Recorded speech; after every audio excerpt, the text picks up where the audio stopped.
Assalamualaikum warahmatullahi wabarakatuh. Perkenalkan, nama saya Mirawanti, NIM 20650624. Saya dari kelas A. Di sini saya menjelaskan 6 soal. Yang pertama, jelaskan 2 pengertian Sigit menurut para ahli. Di sini menurut Marbel et al. 1983, Sigit merupakan sistem penanganan dan keruangan. Kedua, menurut Esrel 1990, Sigit sebagai suatu kumpulan yang terorganisasi dari perangkat keras komputer, perangkat lunak, data, geografi, dan personal yang dirancangkan secara efisien untuk memperoleh, menyimpan, mengupdate, memanipulasi, menganalisis, dan menampilkan semua bentuk informasi. Dan selanjutnya nomor 2 yaitu komponen Sigit terdiri dari software, hardware, data, manusia, dan metode. Yang pertama itu komponen perangkat lunak software. Di sini ada perangkat lunak digunakan untuk melakukan proses menyimpan, menganalisis, memvisualkan data-data, baik data spesial maupun non-spesial. Dan perangkat keras hardware. Perangkat keras Sigit adalah perangkat fisik yang merupakan bagian dari sistem komputer yang mendukung analisis geografi dan pendataan. Perangkat keras Sigit mempunyai kemampuan untuk menyajikan citra dengan resolusi dan kecepatan yang tinggi serta mendukung operasi-operasi basis data dengan volume data yang besar secara cepat.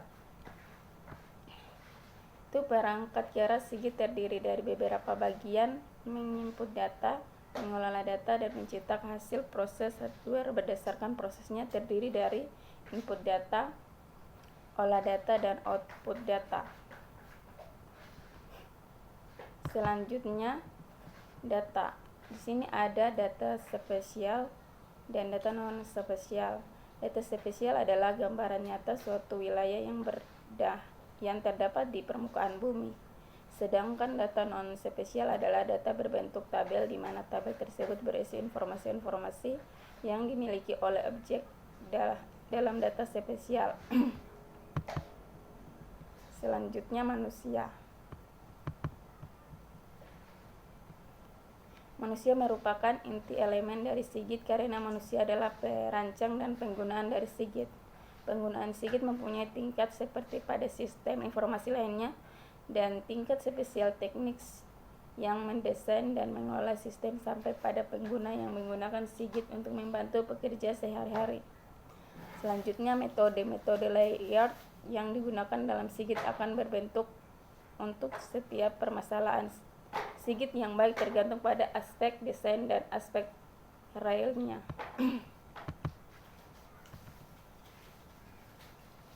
Selanjutnya nomor 4, jelaskan subsistem Sigit.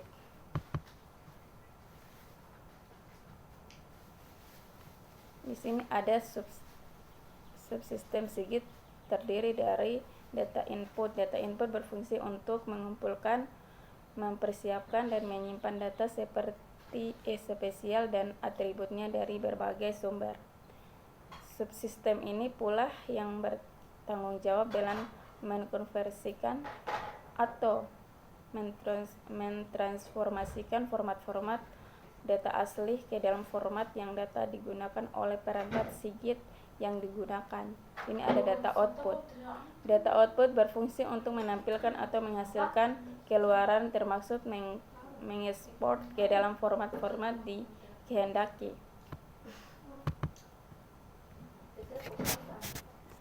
Seluruh atau sebagian basis data atau spesial baik dalam bentuk soft copy maupun hard copy, seperti hal tabel, grafik, report, peta, dan lain sebagainya.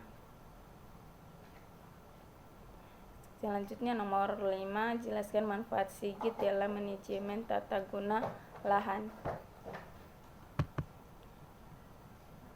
Sini ada data manajemen dapat mengorganisasikan baik data spesial maupun tabel-tabel atribut terkait ke dalam sebuah sistem basis data sehingga mudah digunakan kembali atau di retrieve, di-upload, dan diedit.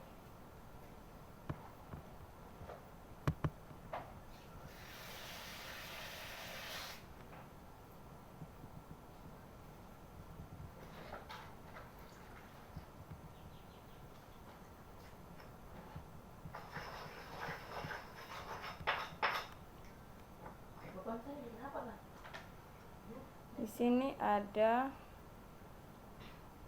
jelaskan manfaat Sigit dalam penataan.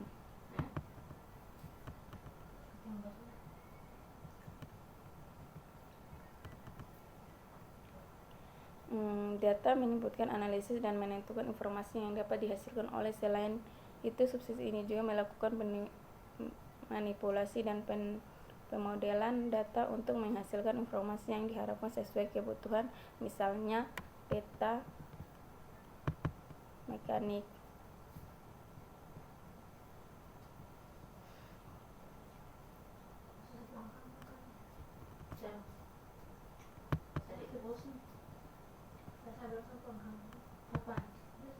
Sini ada Sigit perkotaan, jaringan jalur transportasi, pengalaman.